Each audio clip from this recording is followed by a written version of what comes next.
નમસ્કાર મિત્રો. એસટીઆઈ ડીવાયએસઓના પીવાયક્યુઝ પછી જીપીએસસી ક્લાસ 1-2 ના પીવાયક્યુઝ ઇન ડેપ્થ સોલ્યુશન કરવા માટે જઈ રહ્યા છીએ. તો આજથી જ સ્ટાર્ટ થાય છે આ સિરીઝ, જે 7 વર્ષના પેપર્સ ઇન્ક્લુડ કરશે, જેને 6 પાર્ટ્સમાં ડિવાઈડ કરવામાં આવેલું છે. એટલે કે 7 ગુણ્યા 6 કરીએ 42 પેપર્સ આપણને with analysis in depth solution આપણે સૌ સાથે કરીશું. તો આજથી સ્ટાર્ટ કરીએ છીએ પેપર જીઓગ્રાફી, જેનો એડવર્ટાઇઝમેન્ટ નંબર છે 121201617, જે એક્ઝામ લેવાયેલી હતી 4th જૂન 2017. પેપર છે જીઓગ્રાફી એન્ડ એન્વાયરમેન્ટનું. પેપર સ્ટાર્ટ કરતા પહેલા થોડી વાતો હું તમને કરી દઉં કે આ જે પેપર જે છે આપણે ઇન ડેપ્થ સોલ્યુશન કરાવીએ છીએ,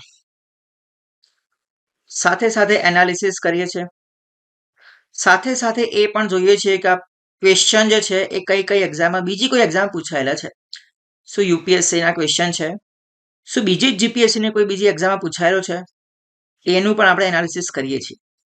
આ જે વિડીયો છે એ તમને ફક્ત એ નહીં બતાવે કે આ ક્વેશ્ચનનો આન્સર એ આવે, બી આવે, સી આવે કે ડી આવે. આ માટેના વિડીયોઝ ઓલરેડી યુટ્યુબ પર પડેલા છે, અલગ અલગ ચેનલો જોઈ લેવા, જો તમારે ખાલી આન્સર કી જ જોવાની હોય તો. આ વિડીયોઝ એક કમ્પ્લીટ 360 રિવિઝન માટેનો પર્પઝ છે. જે આ વિડીયોઝ છે એ એવું ધારે છે કે અહીંયા સ્ટુડન્ટ જે છે એ ફક્ત પ્રો પ્લેયર નથી, ઇન્ટરમીડિયેટ નથી અને ફક્ત બિગિનર પણ નથી. એનો અર્થ એ થાય કે સ્ટુડન્ટ જે હોય 3 કેટેગરીઝમાં ડિવાઈડ થાય: પ્રો, ઇન્ટરમીડિયેટ, બિગિનર્સ. તો આ વિડીયોઝ ત્રણ એસ્પિરન્ટ્સ માટે છે. એ પછી પ્રો હોય, ઇન્ટરમીડિયેટ હોય કે પછી બિગિનર હોય. એટલે ઘણી વખત એવું લાગે કે ભાઈ વિડીયો જે છે એ ખૂબ લાંબો ચાલે છે અને વધારે પડતી વિશેષ વાતો આમાં કરવામાં આવી રહી છે. સમજી લો કે મારો જ અનુભવ કહું તો મારા અનુભવના આધારે મને એવું જ લાગે કે ભાઈ આ બધી વાતો હું ઓલરેડી જાણું જ છું, એટલે મારે સમજવાની જરૂર નથી. પણ જો હું પ્રથમ વખત પરીક્ષા આપવા જઈ રહ્યો હોઉં તો 1-2 વર્ષ આપી હોય, તો જે પરીક્ષામાં જે પૂછાય છે એના રિલેટિવ પણ બીજી બધી ઇન્ફોર્મેશન મારા માટે જાણવી એ બહુ જ હિતાવહ છે. એટલે અહીંયા ઉપલબ્ધ દરેકે દરેક વિડીયોઝ એ એવું જ ધારીને અપલોડ કરવામાં આવે છે કે જે કંઈ સ્ટુડન્ટ આવે છે એઝ અ બિગિનર છે, એઝ અ ઇન્ટરમીડિયેટ છે. એટલે વિડીયોઝ લાંબુ 100% ચાલશે જ, કારણ કે આપણે ફક્ત આન્સર ABCD જોવાના નથી, આપણે એનાલિસિસ કરીશું, ડિટેલ્ડ સોલ્યુશન જોઈશું. તો સ્ટાર્ટ કરીએ છીએ જીઓગ્રાફી એન્વાયરમેન્ટનું આ પેપર, જેનો પ્રથમ ક્વેશ્ચન છે: યોગ્ય જોડકા પસંદ કરી નીચે આપેલ કોડનો ઉપયોગ કરી સાચો જવાબ આપો. અહીંયા અલગ અલગ સંમેલન આપ્યા છે: રામસર સંમેલન, કાર્ટાગોના, નાગોયા અને રોટરડમ. જવાબ આપી એના પહેલા તમને કહી દઉં કે આ જે પેપર જે છે એ સમજી લો કે તમે આ STI ની એક્ઝામ આપી હોય અને એમાંથી જીઓગ્રાફી પૂછાયું, એના કરતા 50% વધારે પડતું સારું પેપર છે. આ જીપીએસસી 2017 નું છે છતાં પણ, કારણ કે આ જે પેપરમાં કન્સેપ્ટ મોટા ભાગના કવર કરી લેવામાં આવ્યા છે. એવું નથી કે ભાઈ એક જ ટોપિક ઉપરથી 4-5 ક્વેશ્ચન પૂછી લીધા હોય, એવું તમને લાગશે નહીં. કદાચ 2-3 પૂછ્યા હોય, પણ આખું જે જીઓગ્રાફી છે એને અંદર ઇન્ક્લુડ કરી નાખ્યું છે. તમને એવું લાગશે કે આખું જીઓગ્રાફી કરીએ તો જ આખા જીઓગ્રાફીના બધા જ ક્વેશ્ચન આપણાથી સોલ્વ થાય. બરાબર. બીજી એક વાત કે આપણા જે વિડીયોઝ છે એમાં આ જે વિડીયો છે એ ઇંગ્લિશ એન્ડ ગુજરાતી એ બંને વર્ગ માટેના છે. Geography, polity, economy and science, એટલા સબ્જેક્ટના વિડીયો એ ગુજરાતી એન્ડ ઇંગ્લિશ બંનેમાં રહેશે. એટલે બંનેમાં જવાબ માટેના એક્સપ્લેનેશન બંને લેંગ્વેજમાં નહીં હોય, ખાલી ક્વેશ્ચન. કારણ કે ઘણી વખત એવું થાય કે ખૂબ વધારે પડતું શુદ્ધ ગુજરાતીમાં આપણને ઇંગ્લિશ શબ્દો યાદ ના આવતા હોય અને ઓળખી ના શકીએ, એવું થવા જોવા મળે. સમજી લો કે એનું એક એક્ઝામ્પલ આપો કે ઇંગ્લિશ વર્ગનો વિદ્યાર્થી હોય અને એને વાયુ સમુચ્ચય શબ્દ ક્યારે સાંભળ્યો નહીં જોયો, બરાબર, એને એર માસ યાદ આવે, ભાઈ વાયુ સમુચ્ચય યાદ ના જ આવે, બરાબર. એનો મતલબ કે આપણા જે ક્વેશ્ચન હશે ડબલ લેંગ્વેજમાં હશે, આ ઇંગ્લિશ અને બીજું ગુજરાતી. તો રામસર કન્વેન્શન, કાર્ટાગોના પ્રોટોકોલ, નાગોયા પ્રોટોકોલ અને રોટરડમ કન્વેન્શન. હવે ફક્ત ગુજરાતી વિદ્યાર્થીઓને પણ એ સમજવું જરૂરી છે કે ઇંગ્લિશ જેટલું કરશો એટલું જ તમારા માટે પ્રોફિટેબલ છે. એટલે બંને લેંગ્વેજમાં આપણી પકડ હોવી જોઈએ, કારણ કે ફક્ત જીપીએસસી ગુજરાતી માટે નથી અને ફક્ત જીપીએસસી ઇંગ્લિશ સ્ટુડન્ટ માટે પણ નથી, બરાબર. એટલે આપણે બે ભાષાઓને લઈને બધા સબ્જેક્ટ આ રીતે જ કવર થશે. ચલો, કન્વેન્શન ઉપર વાત છે રામસર, કાર્ટેગોના, નાગોયા અને રોટરડમ. આપણે અહીંયા જોવાનું છે કે રામસર કન્વેન્શન શેના માટે છે, એના વિષયો શું શું છે, કાર્ટેગોના, નાગોયા અને રોટરડમ. તો સ્ટાર્ટ કરીએ. પહેલા રામસર ક્વેશ્ચનનો આન્સર પછી જોઈશું રામસર સંમેલન શેના માટે છે અને રામસર સંમેલન, આ રામસર નામ કેમ પડ્યું, કાર્ટેગોના નામ કેમ પડ્યું, નાગોયા કેમ પડ્યું, રોટરડમ કેમ પડ્યું. આ મોટા ભાગની સિટી વાઇઝ આ નામ પડેલા છે. તો રામસર સંમેલન જે છે એ સૌથી પહેલા ઈરાનની સિટીમાં મળેલું હતું, એટલે એને કહેવામાં આવ્યું છે રામસર સંમેલન. રામસર સંમેલનનો હેતુ શું છે? તો રામસર સંમેલન શું કરશે ભાઈ? તો જે કઈ વેટલેન્ડ્સ હોય દુનિયાની અંદર એને કન્ઝર્વ કરવાના. વેટલેન્ડ્સ એટલે જળ પ્લાવિત ક્ષેત્રો, અહીંયા લખેલું છે જળ પ્લાવિત ક્ષેત્રો, જેને અંગ્રેજીમાં કહેવાય વેટલેન્ડ્સ. વેટલેન્ડ્સ એ નેચરલ પણ હોઈ શકે, કુદરતી પણ હોય અને બીજા મેનમેડ પણ હોય. સમજી લો તમે કોઈ તળાવ બનાવ્યું ભાઈ, તો મેનમેડ થઈ ગયું, તો એ પણ એક જાતનું વેટલેન્ડ્સ કહેવાય. બરાબર, નેચરલ તો હોય જ છે, નેચરલ પણ હોય અને મેનમેડ પણ હોય. એટલે જનરલી નેચરલ કરતા મેનમેડ વેટલેન્ડ્સ આપણને વધુ જોવા મળે છે. પછી વેટલેન્ડ્સ હોય એનું સંરક્ષણ સંવર્ધન એટલા માટે કરવું કારણ કે ત્યાં પક્ષીઓ હોય, પ્રાણીઓ હોય, સૌથી વધુ જળ વિવિધતા, જળ અને જૈવ વિવિધતા આપણને વેટલેન્ડ્સમાં જોવા મળતી હોય. બરાબર, તો જે રામસર વેટલેન્ડ છે, રામસર સંમેલન કન્વેન્શન, એને બીજું પણ નામ છે કન્વેન્શન ઓન વેટલેન્ડ્સ.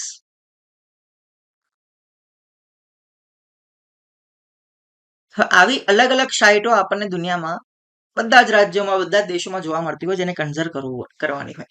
સૌથી વધારે દુનિયાની અંદર રામસર સાઇટ જે જોવા મળે છે એ છે યુકેની અંદર. તમને ખબર છે ભારતમાં કેટલી છે? ખબર ના આવે તો જોઈ લો ભાઈ. ભારતમાં છે 85. 2024 ડિસેમ્બર સુધીનો આ ડેટા છે. 85 રામસર સાઇટ છે. સૌથી વધુ રામસર સાઇટ આપણને જોવા મળે છે તમિલનાડુની અંદર, જેમાં 18 રામસર સાઇટ છે. એના પછી યુપી આવે.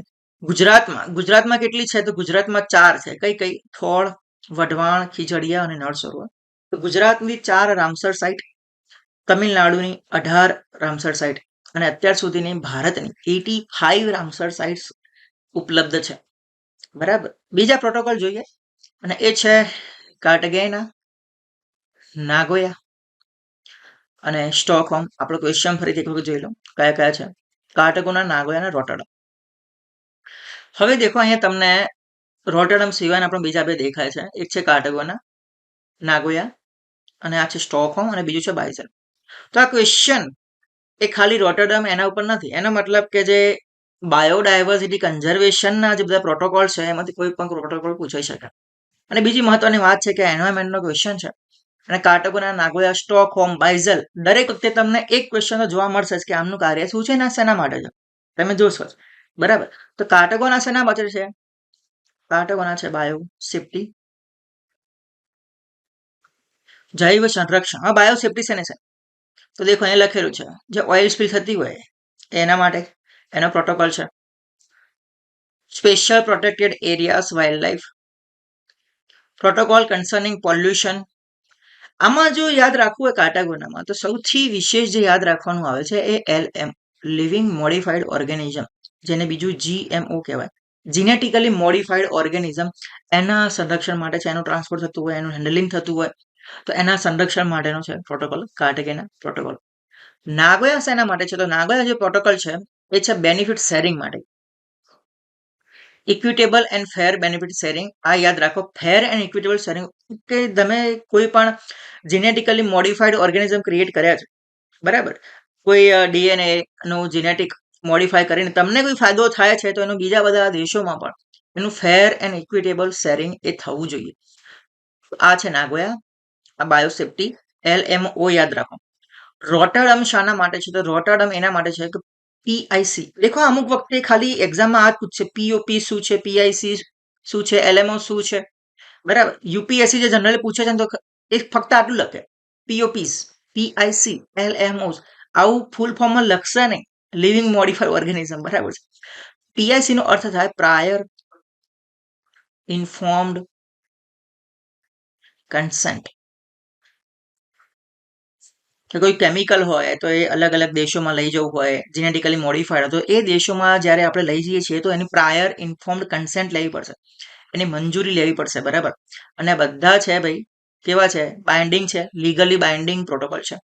એ દરેક દેશો ઉપર બાઇન્ડિંગ છે કે કોઈ પણ આ રીતે એક્સપોર્ટ ઇમ્પોર્ટ કરવું હોય તો પહેલા એની મંજૂરી લેવી પડશે, પ્રાયર ઇન્ફોર્મ્ડ કન્સેન્ટ, અને એ છે રોટરડેમ. સ્ટોકહોમ જે છે તો ઘણા બધા પ્રદૂષિત વાયુઓ જે છે, જે લખ્યું છે POPs, જેને કહેવાય persistent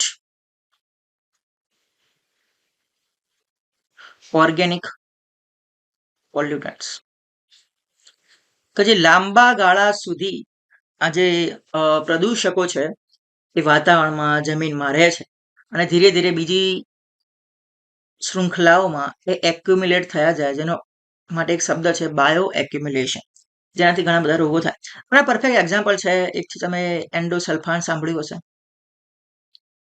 પેસ્ટિસાઇડ, બીજું DDT સાંભળ્યું છે. 2011 ની અંદર ભારત સરકારે આને બેન કરેલું છે, બરાબર. જનરલી મોટા ભાગના દેશોમાં એન્ડોસલ્ફાન જે બેન છે, DDTs, બરાબર, વેક્ટર બેઝ ડિસીઝીસ થવાના બધા કારણો છે DDT, એન્ડોસલ્ફાન. તો આ બધા બેન કોના અંતર્ગત કરવામાં આવે છે? અને એ છે સ્ટોકહોમ કન્વેન્શન. એના પછી આવે છે બાઇઝલ કન્વેન્શન, કે જે હઝાર્ડસ વેસ્ટ હોય કોઈ પણ દેશમાં તો નિકાલ કરી શકીએ નહીં, એના માટેનું છે Basel convention. Basel, Stockholm, Rotterdam, Cartagena, Nagoya. તો હવે તમે ક્વેશ્ચન જુઓ ફરીથી. તો રામસર કન્વેન્શન શેના માટે છે? તો વેટલેન્ડ્સ માટે છે. એમાં શું આવે? 4 આવે. તો એમાં આપણે 4 જોઈએ તો આપણો આન્સર સીધે સીધો મળી ગયો, મતલબ કે આપણને કોઈ એક ખ્યાલ હોય તો પણ આન્સર મળી ગયો. કાર્ટેગેના શેના માટે છે? તો કાર્ટેગેના છે બાયો સેફ્ટી માટે, B3. નાગોયા શેના માટે છે? બાયોડાયવર્સિટી માટે, કે પછી હઝાર્ડ કેમિકલ્સ એન્ડ વેસ્ટ માટે? તો નાગોયા પ્રોટોકોલ છે એ બાયોડાયવર્સિટી માટે. બાયોડાયવર્સિટીમાં શું હતું? ફેર એન્ડ ઇક્વિટેબલ શેરિંગ.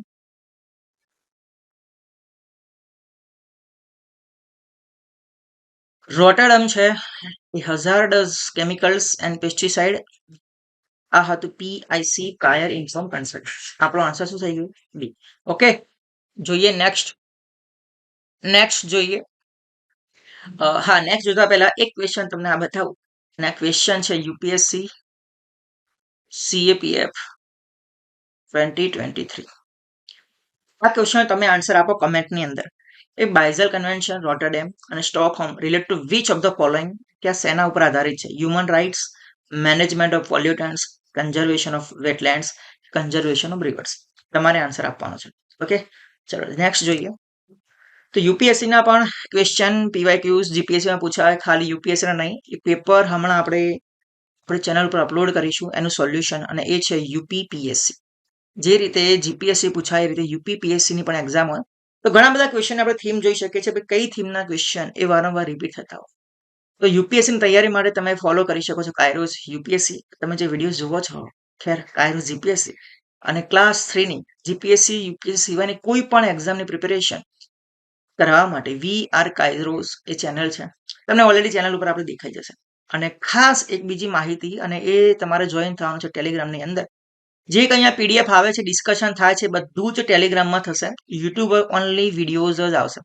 એટલે PDF માટે તમે ટેલિગ્રામમાં જોઈન થઈ શકો છો. ઓલરેડી સર્ચ કરો ટેલિગ્રામની અંદર કાયરોસ GPSC.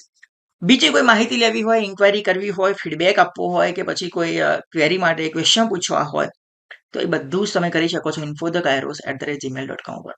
ચલો નેક્સ્ટ ક્વેશ્ચન જોઈએ. ખરીફ પાકની લણણી ક્યારે થાય છે? અહીંયા શું પૂછ્યું છે? લણણી, બરાબર, ખરીફ પાક છે.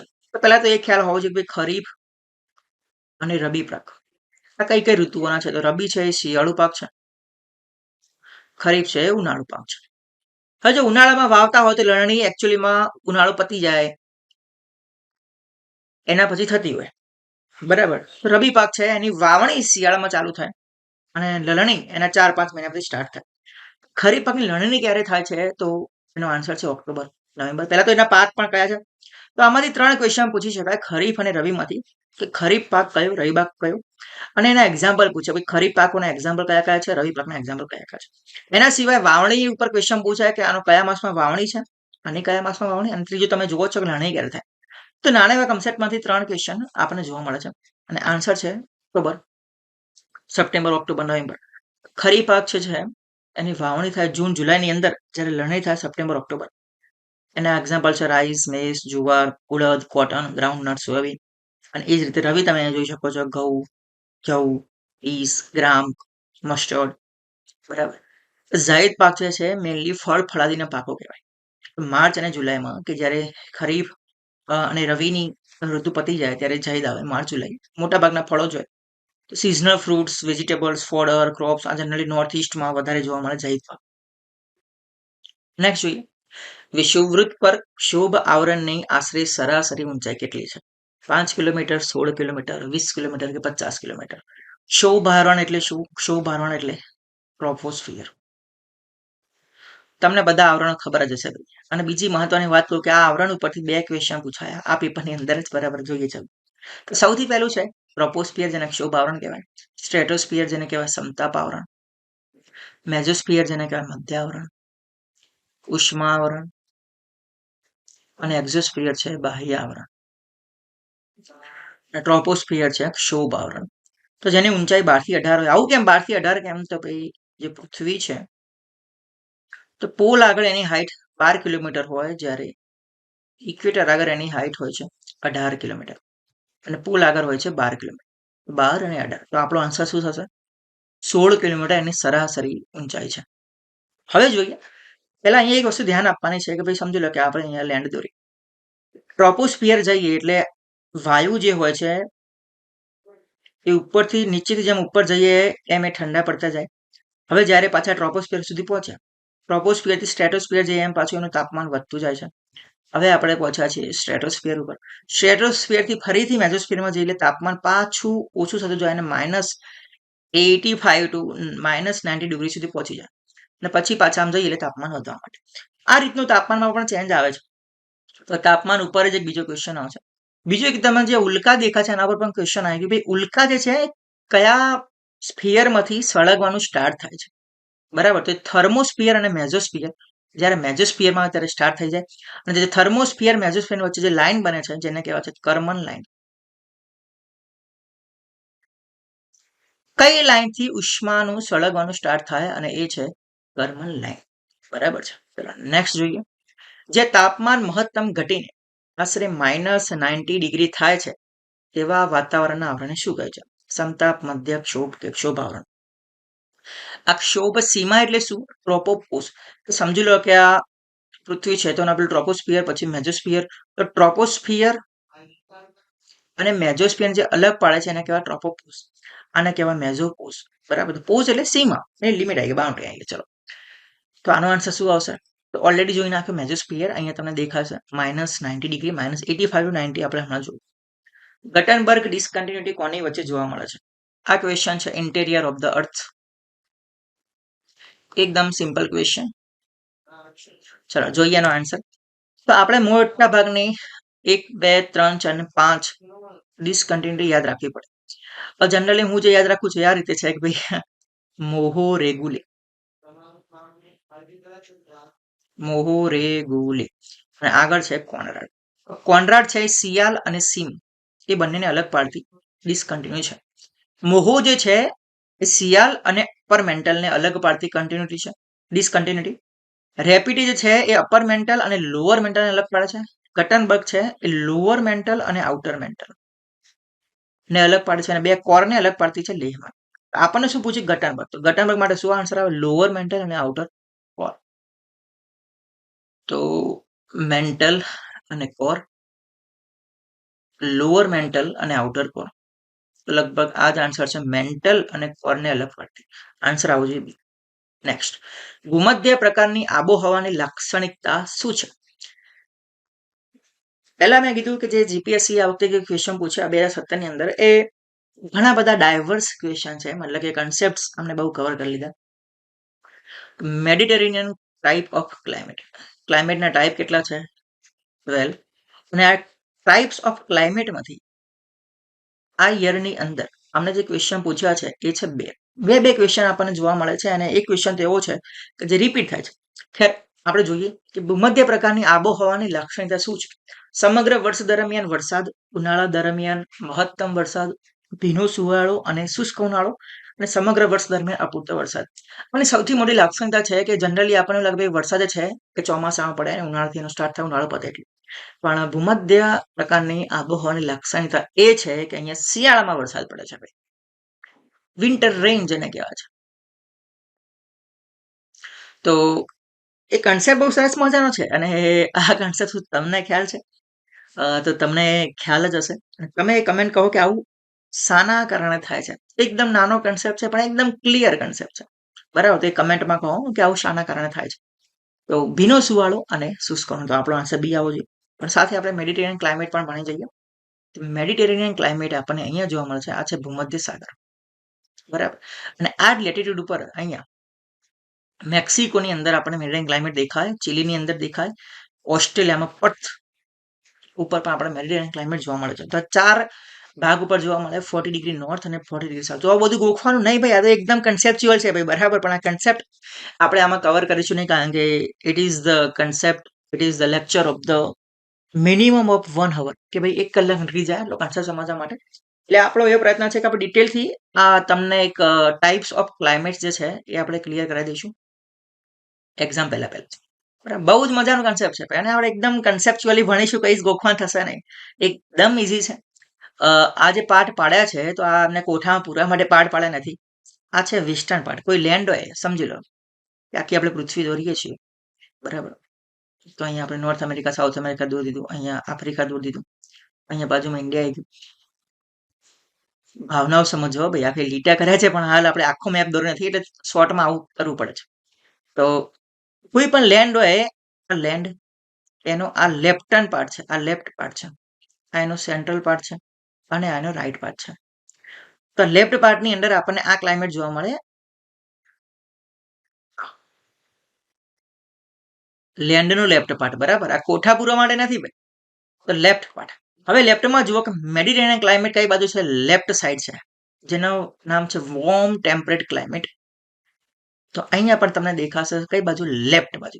Left, left, left side, left side, બરાબર.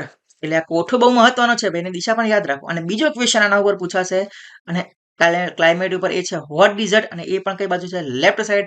અને લેફ્ટ સાઈડ કેમ છે એના સરસ મજાના 2 રીઝન છે, એ હું તમને હમણાં કહું. ચાલો, તો આપણો આન્સર અહીંયા આવે છે બી.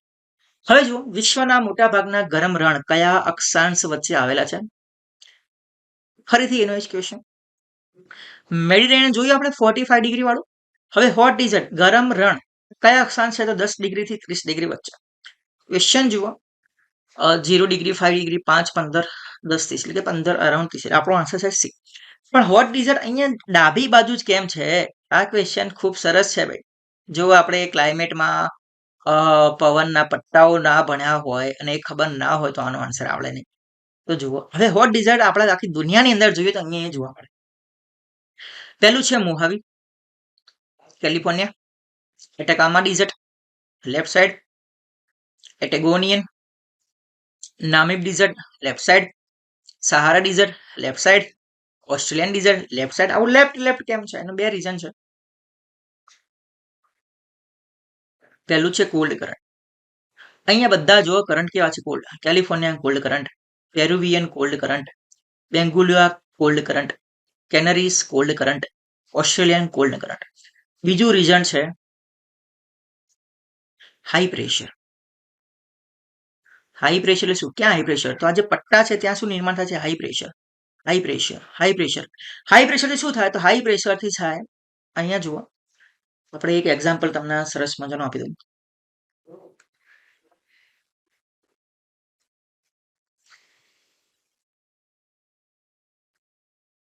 અહીંયા જો કોલ્ડ વોર્મ લો પ્રેશર જો ક્રિએટ થાય, એલપી ક્રિએટ થાય, તો અહીંયાથી શું થાય? એર ડિસેન્ડ થાય, એર ડિસેન્ડ થાય, ઉપર ગઈ એર, ઉપર ગઈ, ઉપર ગઈ, અને અહીંયા આવીને શું થશે? વાદળો બનશે અને વરસાદ પડશે. જ્યારે હાઈ પ્રેશર થાય તો શું થાય ભાઈ? એર ડિસેન્ડ કરે, એર ડિસેન્ડ કરે, એટલે કે એર નીચે આવે. જે નીચે આવતી એર હોય ને ક્યારે વરસાદ આપે નહીં. શું કરે ભાઈ? ક્યારે વરસાદ આપે નહીં. એટલે અહીંયા બધા હાઈ પ્રેશર ક્રિએટ થાય છે જે વરસાદ આપતા નથી. એટલે વેસ્ટર્ન સાઈડ ઉપર 2 રીઝન છે. પહેલું છે કોલ્ડ કરંટ, જે ડેસિકેટિંગ ઇફેક્ટ નિર્માણ કરે છે, અહીંયા રણ જેવી સ્થિતિ નિર્માણ કરે છે, જેના લીધે હાઈ પ્રેશર ક્રિએટ થાય છે. અને હાઈ પ્રેશર ક્રિએટ થવાના કારણે અહીંયા વરસાદ પડતો નથી, એટલે અહીંયા મોટા ભાગના રણ જોવા મળે છે, બરાબર. તો આ રણ બધા આપણને યાદ હોવા જોઈએ. આફ્રિકાની અંદર નામિક, દક્ષિણ આફ્રિકામાં એટેગોમિયા, પેટાગોનિયન, એટાગોનિયન, પેટાગોનિયન, મોહાવી, ઓસ્ટ્રેલિયન ડિઝર્ટ, ઇવન રાજસ્થાનની અંદર પણ થાર ડિઝર્ટ, બરાબર, મોટાભાગના ડિઝર્ટ આપણને આ રીતે વેસ્ટર્ન સાઈડ જોવા મળે છે. અહીંયા એક ડિઝર્ટ યાદ રાખો, એટાકામા ડિઝર્ટ. કેમ યાદ રાખવાનું? તો અહીંયા બતાવી દો તમને, હાલ જાદુ, બરાબર. નીચેના પૈકી કયા વિધાન એટાકામાના રણ બાબતે સાચું છે? આતાકામા, જેને કહેવાય એટાકામા. ઇંગ્લિશ નીચે વાંચતા રહેજો, બરાબર. જે ઇંગ્લિશ મીડિયમ સ્ટુડન્ટ છે એ તમારા માટે જ લખી જતો. બીજું ખાસ કે ભાઈ ફીડબેક મને આપો કે ઇંગ્લિશ અને ગુજરાતી બંને જોઈએ છે કે કેમ, બરાબર. આવા 4-5 વિડીયો આવશે અને જો પછી નહીં જોતું હોય તો સ્ટોપ થઈ જશે. તો નીચેના પૈકી કયા વિધાન આતાકામાના રણ બાબતે સાચું છે? તે મોંગોલિયામાં આવેલું છે. પહેલો જ ખોટો પડે કે મોંગોલિયામાં તે નથી ભાઈ, પેરુ અને ચીલીમાં દેખાય છે. પહેલું ખોટું. આપણા 2 ઓપ્શન રહ્યા, સી અને ડી. તે વિશ્વનું સૌથી સૂકું બિન ધ્રુવીય રણ છે. It is a driest non polar desert. Non polar એટલે કે ધ્રુવ પર નથી આવેલું, સાચું છે. અને સૌથી વધારે ડ્રાય છે ભાઈ, 5 વર્ષે 5 mm કોઈ વરસાદ પડી ગયો તો પડી ગયો અને ભાગ્ય ખુલી ગયા, બરાબર. કે સૌથી સૂકું જે રણ છે એ છે એટાકામા રણ, બરાબર. એટલે આન્સર આપણો બીજો સાચો છે. ત્રીજો, તેને પેસિફિક કાંઠે જમીનની પટ્ટી છે.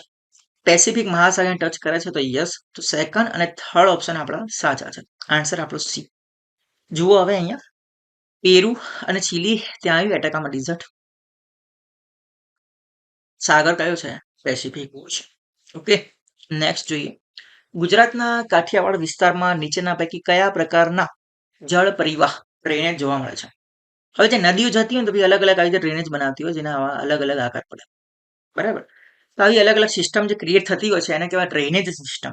તો ગુજરાતનો કાઠિયાવાડનો જે વિસ્તાર જે છે એમાં થાય છે એવું કે નદી અહીંયાથી નીકળે અહીંયા જાય, અહીંથી નીકળે અહીંયા જાય, મતલબ કે નદી વચ્ચેથી નીકળે છે અને કાંઠા ઉપર જાય છે, બરાબર. કાંઠા પર જાય છે મતલબ શું છે કે ભાઈ ગુજરાતનો જે વચ્ચેનો પ્રદેશ છે ને એ કંઈક આવો મોટો હોવો જોઈએ કે જેથી નદી નીકળે છે ને આમ પસાર થઈ જઈને આમ બહારની તરફ જાય છે, બરાબર. તો ગુજરાતનો જે ઉચ્ચ પ્રદેશ છે સૌરાષ્ટ્રનો એ થોડો ઊંચાઈમાં વધારે છે, જેમાંથી નદીઓ નીકળીને ચારે બાજુ જાય છે, જેથી કરીને આપણને આન્સર મળશે ત્રિજ્યા આકાર, રેડિયલ ડ્રેનેજ સિસ્ટમ.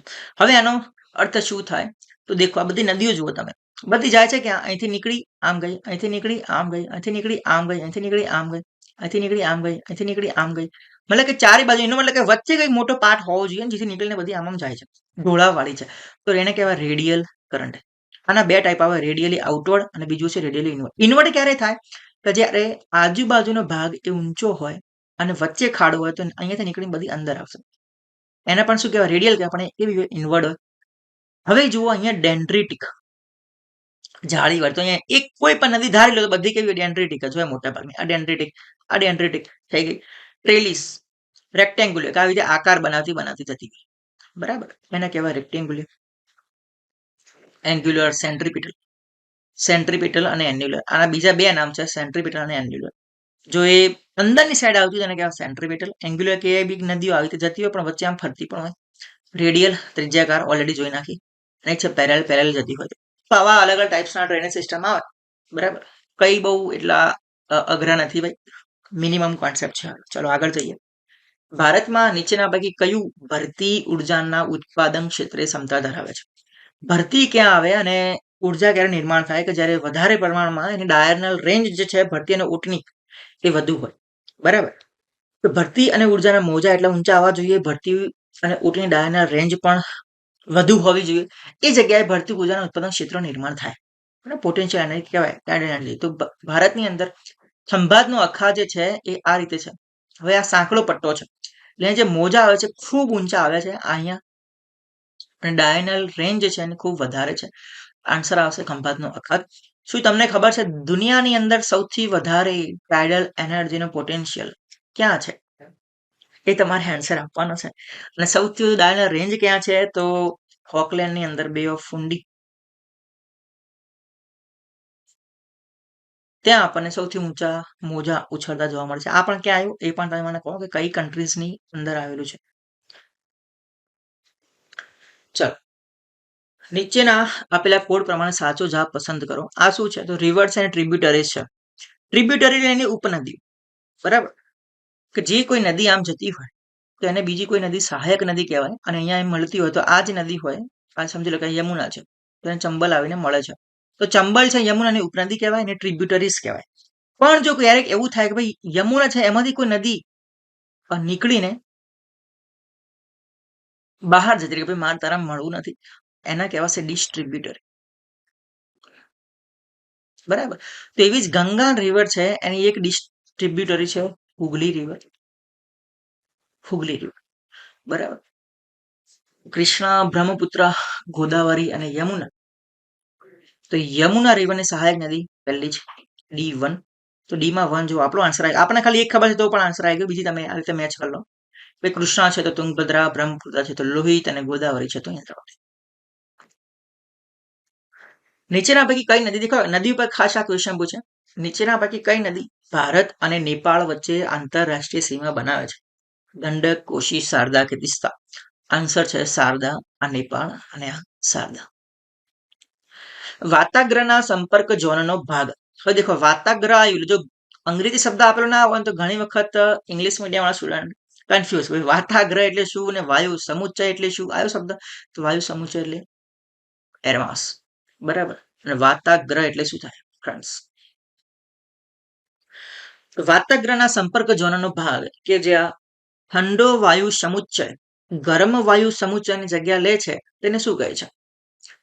ઠંડો વાતાગ્રહ, ઓક્લુડેડ વાતાગ્રહ, ગરમ વાતાગ્રહ કે સ્થિર વાતાગ્રહ?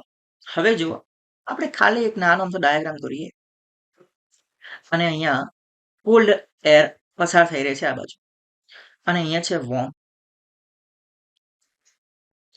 અને અહીંયા છે કોલ્ડ. બરાબર. હવે જુઓ, કોલ્ડ એરમાં છે આ બાજુ આવેલો છે અને આ છે વોર્મ. હજુ કોલ્ડ જ્યારે આવશે ને અને વોર્મને ધક્કો મારશે એટલે એ શું કરશે? વોર્મ જે કરંટ છે, વોર્મ પવન એક ખૂબ પ્રમાણમાં ઊંચે ચડી જશે એટલે ફટાફટ વાવાઝોડા સાથે આપણને વરસાદ આપશે. વાવાઝોડા સાથે એના મતલબ કે કોલ્ડે જ વોર્મને ધક્કો માર્યો અને ફટાફટ ઉપર ચડી ગયું. જે આ જે સ્લોપ હોય છે એકદમ સ્ટીપ સ્લોપ હોય છે, બહુ જ તીક્ષ્ણ ઢોળાવાળું, કે જેમાં ઢોળાવ દેખાતો નથી, એકદમ સ્ટીપ સ્લોપ. એટલે ઝડપી તોફાની પવન રૂપે વરસાદ પ્રગટ થાય. પણ જો વોર્મ પવન છે એ કોલ્ડ કરંટને ધક્કો મારે, પોતે તો વોર્મ છે, જ્યારે કોલ્ડ કરંટ ધક્કો મારે એકદમ ધીરે ધીરે ધીરે ધીરે ઉપર ચડતો જશે અને એકદમ જેન્ટલ સ્લોપ આ રીતે ક્રિએટ કરે, જેનો સ્લોપ છે જેન્ટલ, એકદમ મુલાયમ સ્લોપ, એટલે અડવાની અંદર નહીં પણ સ્લોપ મુલાયમ, ધીરે ધીરે ઉપર જાય અને એકદમ ધીરે ધીરે વરસાદ આપશે. બરાબર. જ્યારે આ એકદમ વાવાઝોડા રૂપે વરસાદો આપશે, અહીંયા જે વાદળ નિર્માણ થશે એને કહેવાય ક્યુમ્યુલો નિમ્બસ ક્લાઉડ. અહીંયા જે વાદળ નિર્માણ થાય છે એના કહેવાય એકલા નિમ્બસ ક્લાઉડ. તો હવે અહીંયા શું લખ્યું છે? જ્યાં ઠંડો વાયુ સમુચ્ચય ગરમ વાયુની જગ્યા લે, મતલબ કે ઠંડો છે એ ગરમની જગ્યા લીધું તો એના કહેવાય છે કોલ્ડ ફ્રન્ટ, અને જો ગરમ છે એ ઠંડાની જગ્યા લે તો એના કહેવાય વોર્મ ફ્રન્ટ. આખો ડાયાગ્રામ હવે અહીંયા તમને સમજ પડશે. આ કયો છે? Cold front. એકદમ સ્ટીપ સ્લોપ થાય અને આ છે જેન્ટલ સ્લોપ થાય. બરાબર. આકૃતિમાં ભલે અલગ અલગ સેમ જેવું દર્શાવે છે પણ સ્લોપ એકદમ સ્ટીપ હોય, એકદમ આવો સ્ટીપ સ્લોપ. જ્યારે એકદમ આવો જેન્ટલ સ્લોપ થાય આવો સ્લોપ બને. બરાબર. કારણ કે વોર્મ એમ જ્યારે પુશ કરે છે એટલે નિમ્બો સ્ટ્રેસ ક્લાઉડ બને, ધીરે ધીરે વરસાદ આવશે. જ્યારે કોલ્ડ એર છે અને પુશ કરે એટલે આ જે ક્લાઉડ બનશે બહુ જ હાઇટમાં ઊંચા ક્લાઉડ બનશે, જેના કહેવાય છે ક્યુમ્યુલો નિમ્બસ ક્લાઉડ, અને વાવાઝોડા સાથે આપણને વરસાદ આપશે. ઓકે, નેક્સ્ટ જોઈએ. લેટેરાઇટનો ઘેરો લાલ રંગ કોની હાજરીને લીધે થાય છે? Aluminium compound, iron oxide, zinc compound, જસર સંયોજનો કે પછી કોપર? તો ઘેરો લાલ રંગ હોય છે એ ભાઈ આયરનના કારણે થાય. નેક્સ્ટ જોઈએ. હોર્મુઝની સમુદ્ર ધુની કોની વચ્ચે આવેલી છે?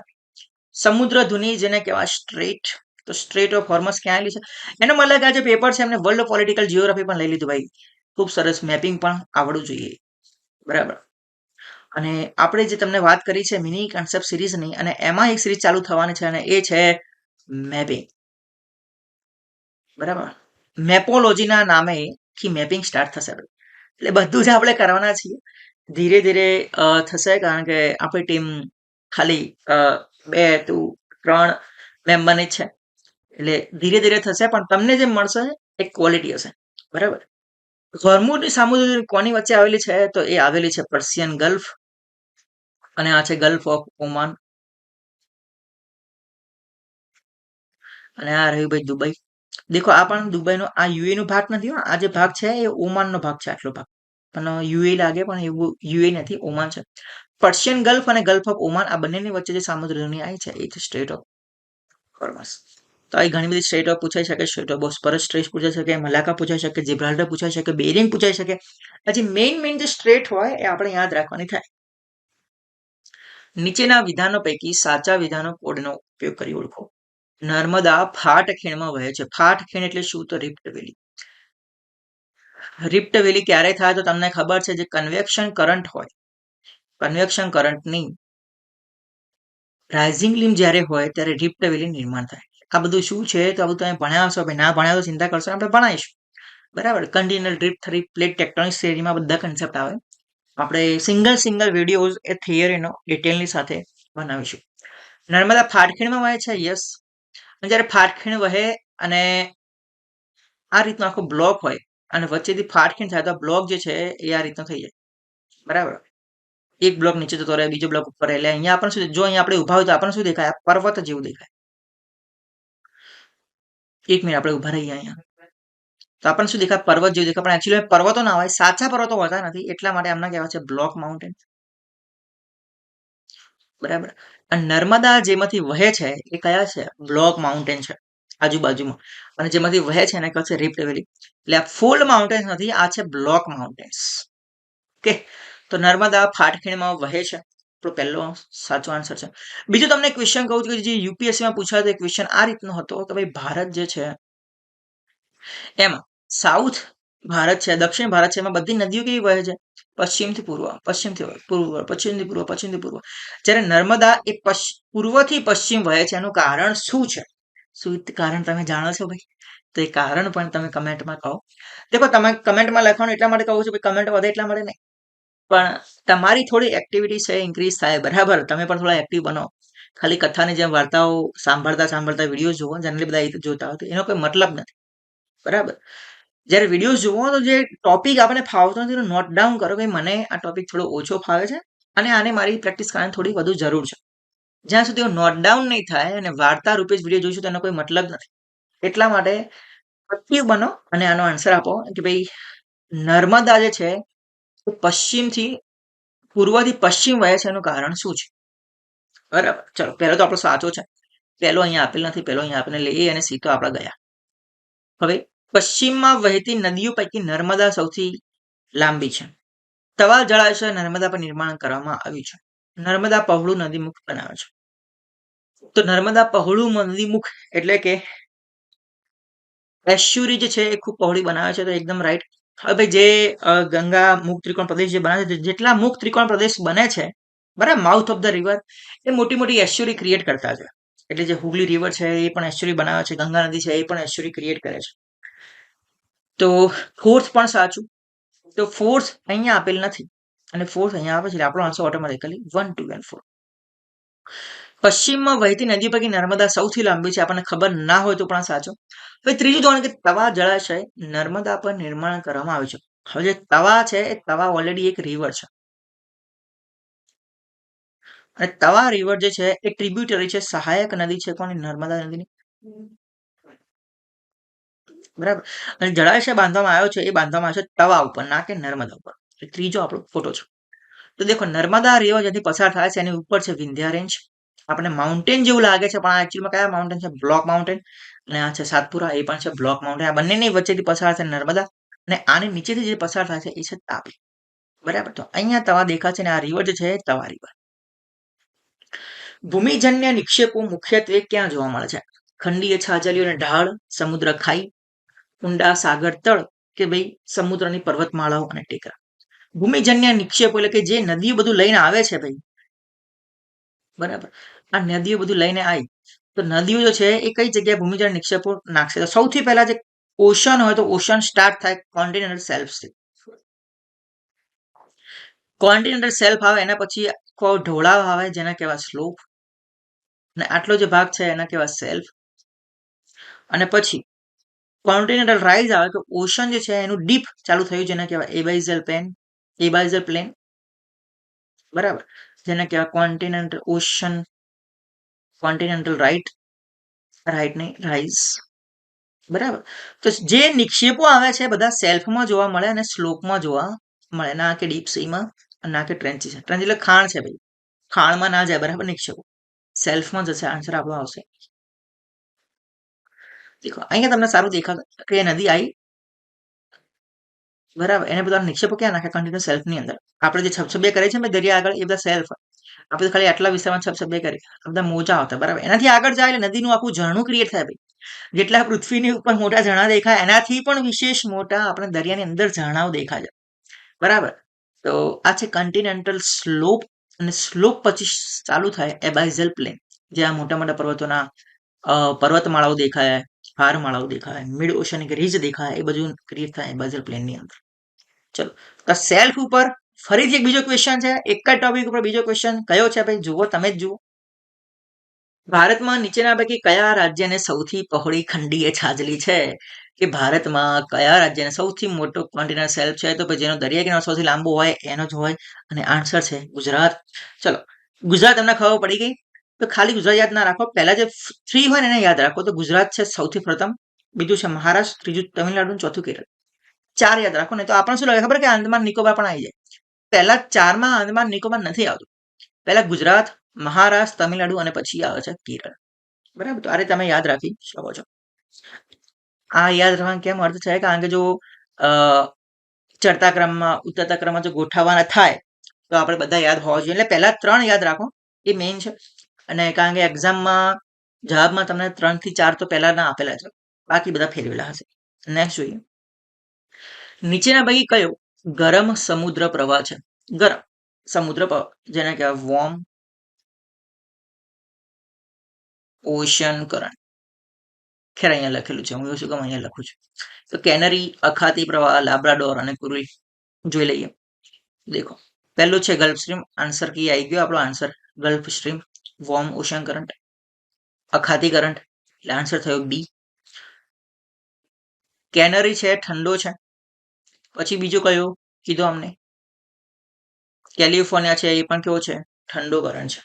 ઓકે, નેક્સ્ટ જોઈએ, નીચે જણાવેલ નદીઓને સૌથી લાંબીથી સૌથી ટૂંકી, કે લાંબી કોણ છે અને ટૂંકી કોણ છે? તો આન્સર મહાનદી, નર્મદા, યમુના, કાવેરી. યમુના, નર્મદા, મહાકાવેરી. લાંબીથી સૌથી ટૂંકી એટલે પહેલા લાંબી હોય લેવાની. દેખો અહીંયા યમુના છે સૌથી લાંબી છે ભાઈ. પછી આવે છે નર્મદા, એટલે પહેલા આવશે યમુના, પછી આવશે નર્મદા. હવે આન્સર જોઈએ તો યમુના અને નર્મદા, આપણો એક આન્સર પરફેક્ટ થઈ ગયો. આપણો આન્સર સી. બીજો જોવાની પણ જરૂર નહીં. મહાનદી આવે, કાવેરી આવે. તો એના પછી આવે છે મહાનદી, ઓરિસ્સા, અને પછી છેલ્લે આવે છે કાવેરી. કાવેરીની ઉપર ખુશ છે. મહાબળેશ્વરમાં થતો વરસાદ અને પુનામાં થતો વરસાદ કયા પ્રકારના વરસાદના બે ઉદાહરણો છે? આ તો ભાઈ સરસ મજાનો કન્સેપ્ટ છે. ખાલી પ્રિલિમમાં નથી પૂછાયો, એક વખત યુપીએસસી મેન્સની અંદર પૂછાયેલો છે, અને એ કર્ણાટક વાળા ક્વેશ્ચનમાં પૂછાયેલો છે. ભાઈ કર્ણાટકમાં ઓછો વરસાદ ને કેરળમાં વધારે વરસાદ પડવાનું કારણ શું છે? ખરેખર એ તો કોમન ક્વેશ્ચન છે ને. આ બે કન્સેપ્ટ ખાલી એકલા વેસ્ટર્ન ઘાટ ઉપર આવે એમના રેન ઉપર. એક મેં કીધું એ મેન્સનો ક્વેશ્ચન, અને બીજો પ્રિલિમનો ક્વેશ્ચન. વારંવાર પૂછાતા કન્સેપ્ટ અત્યારની જીપીએસસીમાં દેખાવા જોવા મળતા નથી ભાઈ. ખબર નહીં કેમ કન્સેપ્ટ ભૂલી ગઈ છે જીપીએસસી. આપણે યાદ કરાવી છે. ચલો, મહાબળેશ્વરમાં તો એકચ્યુઅલીમાં આવું છે કે જો વેસ્ટર્ન ઘાટ જે છે એ અહીંયા છે, અને મહાબળેશ્વર વેસ્ટર્ન ઘાટની વેસ્ટ સાઈડ છે, અને જે પુણે છે તો વેસ્ટર્ન ઘાટની રાઈટ સાઈડ છે. વેસ્ટર્ન ઘાટ જે છે એ આ રીતનો છે. હવે જ્યારે વરસાદ આવતા હોય ને પવનો, ભારત કેવું છે ભાઈ, ભારતમાં આ રીતે પવનો છે.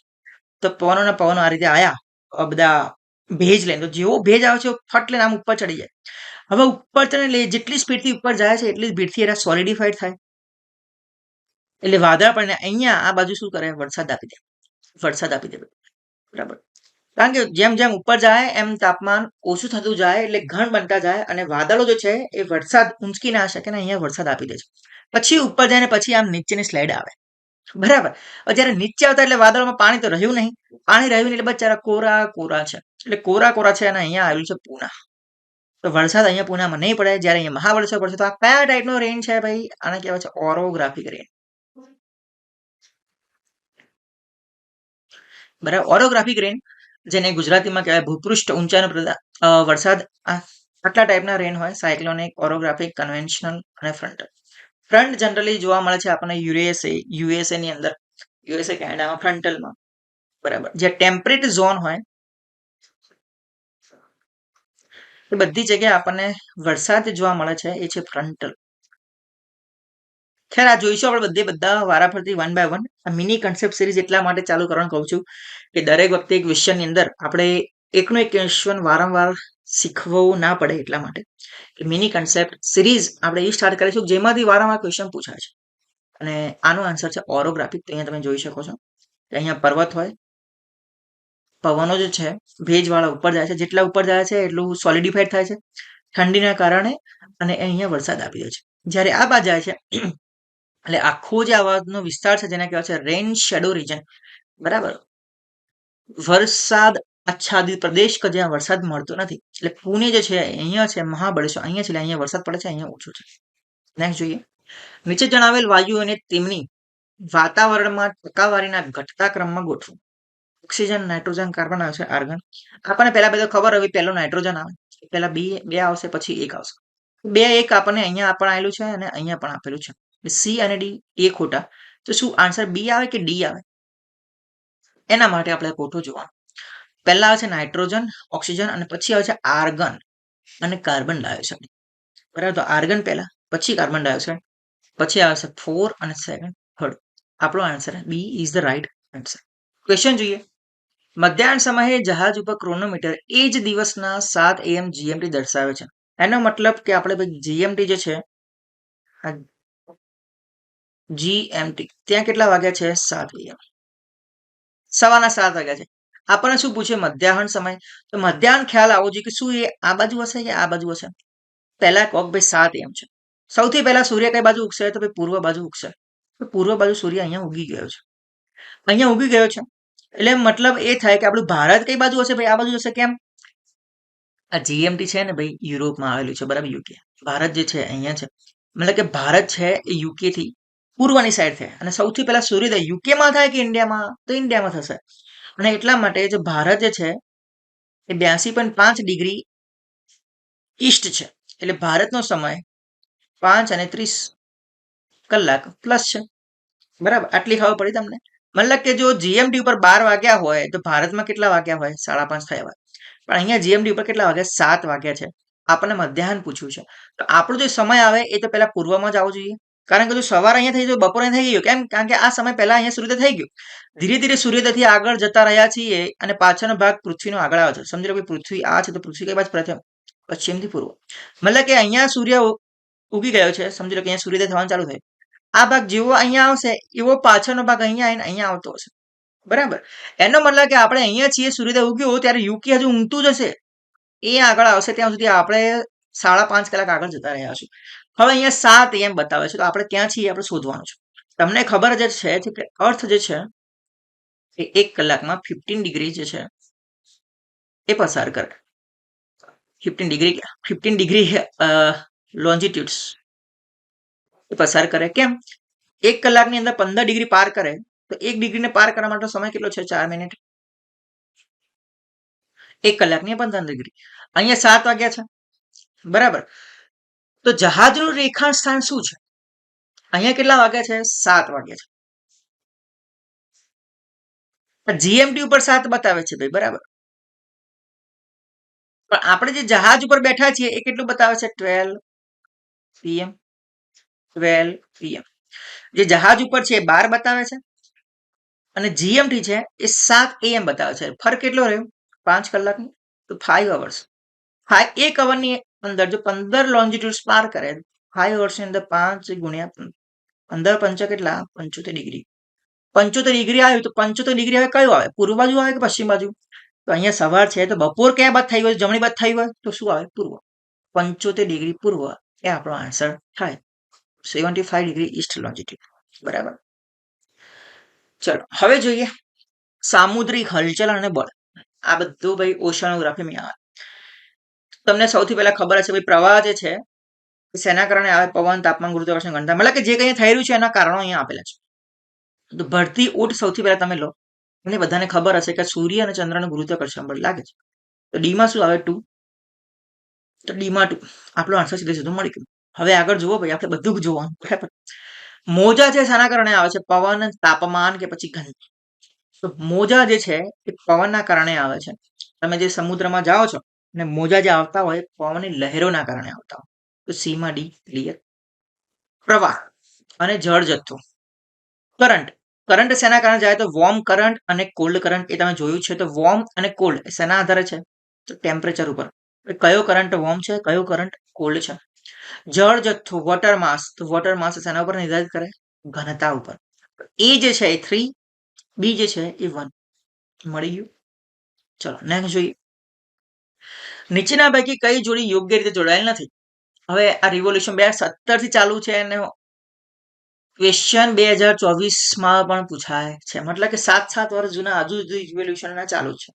તો નીલી ક્રાંતિ, બ્લુ, રેનબો, વ્હાઇટ કે યલો. તો યલો રિવોલ્યુશન છે. ક્યાં ગયું? યલો. યલો જે છે એ તેલીબિયા માટે છે. બરાબર, જેને કહેવાય ઓઇલ સીડ્સ. કે તેલ કયા કલરનું હોય ભાઈ? યલો કલરનું. કયું સાચું નથી તો ડી આ સાચું નથી.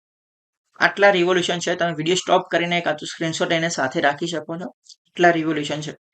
આમાંથી કોઈ પણ પ્રશ્ન પૂછાય. બરાબર. કર્કવૃત અને મકરવૃત ઉપર સૂર્યની સ્પષ્ટ સ્થિતિ શેનું પરિણામ છે?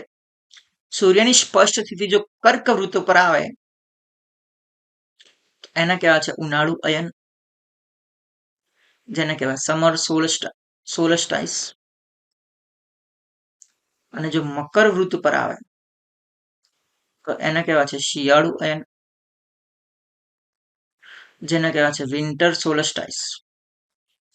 આવું શેના કારણે છે તો ભાઈ પૃથ્વી જે છે, જો પૃથ્વી આવી રીતે સીધી જ હોત તો કર્કવૃત ઉપર મકરવૃત પર કિરણ ના આવે. સીધા કિરણ શેના ઉપર આવે? વિષુવવૃત ઉપર આવે. પૃથ્વી અહીંયા દોઢી છે એટલે કર્કવૃત થયું, આ મકરવૃત થયું. બરાબર. અને વચ્ચે વિષુવવૃત છે. એટલા માટે સૂર્યના કિરણો અહીંયા કર્કવૃત ઉપર આવે છે. અને જો કર્કવૃત ઉપર જ એકલા આવત જો સૂર્યના કિરણો, જો પૃથ્વી ફરતી ના હોત તો, પણ પૃથ્વી સાથે સાથે ફરે જ છે. એટલે આ ભાગ કર્કવૃત ઉપર આવીને ઉનાળો બની ગયો. જ્યારે આનો આ સિંગલ ભાગ સૂર્યની આ બાજુ જ્યારે આવતો હોય ત્યારે આ બાજુનો પાર્ટ આવે અને સૂર્યના કિરણો અહીંયા મકરવૃત ઉપર પડે. અહીંયા બે આન્સર ભેગા થાય છે. કયા કયા? તો સૂર્યના કિરણ એક કર્કવૃત અને મકરવૃત ઉપર પડે છે. બે રીઝન કે પૃથ્વી જે છે તો પેલા ઇન્ક્લાઇન થયેલી છે, એનું અક્ષીય નમન છે. આન્સર તમને આ લાગે. પણ ખાલી અક્ષીય નમન હોત તો ખાલી કર્કવૃત ઉપર જ પડોત, કાં તો પછી મકરવૃત ઉપર પડે. બે ઉપર ના પડો. તો બંને ઉપર પડવા માટે શું જોઈએ? તો પૃથ્વીનું ફરવું પણ નેસેસરી છે. તો પૃથ્વીને ફેરવો એ નમન સાથે જ, એટલે કક્ષા ભ્રમણ પણ કરે છે અને નમન પણ છે. આન્સર આપણો આવશે ડી. દેખો અહીંયા જોઈ શકો છો સમર સોલ્સ્ટાઇસ 21 જૂન 21 ની અંદર જ્યારે ફરતી ફરતી ડિસેમ્બરમાં આવે એટલે મકરવૃત ઉપર સૂર્યના કિરણો પડશે. અહીંયા સમરમાં ચાલુ છે એટલે જેને કહેવાય સમર સોલ્સ્ટાઇસ અને વિન્ટર સોલ્સ્ટાઇસ. એના ઉપર ક્વેશ્ચન દરેક વખતે પૂછાય. જીપીએસસી 2023 શિયાળુ અયન ઉપર પૂછાય હતું અને 2024 લગભગ ઉનાળુ અયન ઉપર પૂછાય. બંને અયન ઉપર વારાફરતી ક્વેશ્ચન પૂછાય. એટલે મોસ્ટ આઈએમપી ટોપિક છે ભાઈ, શિયાળુ અયન અને ઉનાળુ અયન. ચાલો, પૃથ્વીના ભૂગર્ભમાં ફરીથી ઇન્ટેરિયર ઉપર બીજો ક્વેશ્ચન. પૃથ્વીના ભૂગર્ભમાં અત્યંત ગરમી હોવા છતાં તેનો કેન્દ્રીય ભાગ ઘન સ્વરૂપે કેવી રીતે રહી શકે છે? તમને હું સાદું એક્ઝામ્પલ આપું. અહીંયા આ શું છે? રૂ છે અને એ જ સમયે અહીંયા લોખંડનો બ્લોક છે. તો બેને આપણે ગરમ કરીએ તો સૌથી પહેલા કોણ ગરમ થશે? તો એ છે રૂ અને પછી થશે આયરન. જેટલો ભાગ કઠણ હોય એનું ઉત્કલન બિંદુ બોઇલિંગ પોઈન્ટ હાઈ હોય. જેટલું કઠણ એટલું બોઇલિંગ પોઈન્ટ હાઈ. બરાબર. તો અહીંયા શું છે? કેન્દ્રીય ભાગ ઉપર બેહદ દબાણ હોય તેનું ઉત્કલન બિંદુ ઊંચું છે. આ આપણો રાઈટ આન્સર છે. કેન્દ્રમાં છે એટલે દબાણ કેવું છે? સૌથી વધુ. હવે તમને એ પણ ખ્યાલ હશે કે પૃથ્વી ઉપર જેમ જેમ અંદર જઈએ એમ એમ દબાણ, પ્રેશર પણ કેવું થાય? વધતું જાય.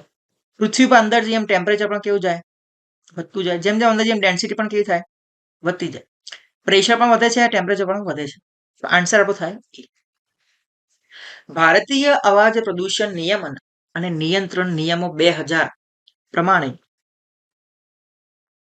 એલઈક્યુ લેવલ્સ રહેણાંક વિસ્તારમાં રાત્રિ સમય ખાલી જગ્યાથી વધવું ના જોઈએ. અહીંયા પૂછ્યું છે ભાઈ તમારો જે અવાજ આવવો જોઈએ ને, કેટલો અવાજ ના રૂલ છે ભાઈ? આટલો અવાજ વધવો ના જોઈએ. તો અહીંયા બે વસ્તુ ધ્યાનમાં રાખવાની છે. અહીંયા છે રહેણાંક વિસ્તાર અને એમાં પણ પાછું રાત્રિ. તમને એટલો તો આઈડિયા આવવું જોઈએ. ખાલી રહેણાંક વિસ્તારની વાત નહીં કરી હોય બોર્ડે, એના સિવાય પણ વિસ્તાર હોય અને ખાલી રાત્રિની પણ વાત નહીં હોય, દિવસની પણ વાત હોય, એટલે આપણે આખો કોઠો યાદ રાખવો પડે. અને કોઠા એને 4 ભાગ પાડ્યા છે: ઇન્ડસ્ટ્રીયલ, કમર્શિયલ, રેસિડન્સ અને સાયલેન્સર. આમાં લાઇબ્રેરી આવી ગઈ, હોસ્પિટલ આવી ગયા, બધું આવી ગયું. મતલબ કે ઇન્ડસ્ટ્રી હોય તો એમાં ડે ટાઈપ કેટલો હોવો જોઈએ? ડેસિબલ 75 અને રાત્રે 70. કમર્શિયલ હોય તો ડેમાં 65, રાત્રે 55. રેસિડન્સ હોય તો એમાં સવારે 55, રાત્રે 45.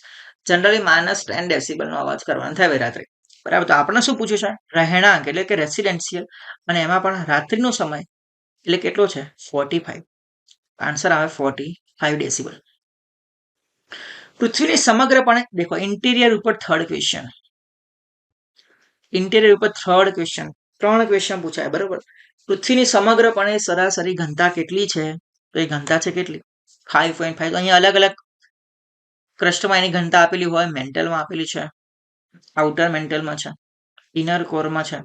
આ બધી તમે અહીંયા જોઈ શકો છો, બરાબર. ડેન્સિટી આપેલી છે. બધી આપણે યાદ રાખવાનું થાય કયા લેયરમાં કેટલી ઘનતા છે.